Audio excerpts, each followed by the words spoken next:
বাবার বাড়ি বলে তুমি অতিথি, শ্বশুর বাড়ি বলে তুমি পরের মেয়ে। তাহলে একটা মেয়ের নিজের বাড়ি কোনটা, আজ সেটাই জানবো। আমার ডায়েরিটা খুঁজছি। আপু, ওখানে এখন আমার জিনিস রাখা, তুমি ওদিকে হাত দিও না। মা, ড্রয়িং রুমের জন্য এটা কেমন হবে? বৌমা, তুমি ওসব বুঝবে না, কার্পেটার পর্দা আমরাই ঠিক করছি, তুমি বরং নিজের চরকায় তেল দাও। আসলেই তো মা, ও তো আর আমাদের রুচি বুঝবে না।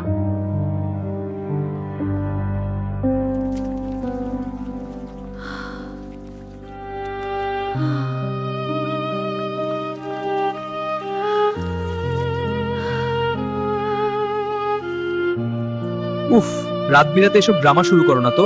সব বাড়িতে একটু একটু এমন হয়। মা বোন যা বলেছে ভালোর জন্যই বলেছে, ঘুমাতে দাও তো এখন।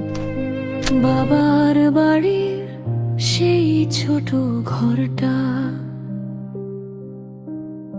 একদিন ছিল আমারই ঠিকানা। আজ সেখানে আমি অতিথি, শুধু স্মৃতিরা ডাকে পুরনো গানা। শ্বশুর বাড়ির এই চার দেয়ালে আমি যেন অচেনা কেউ, দুইটা ঘর দুইটা ঠিকানা।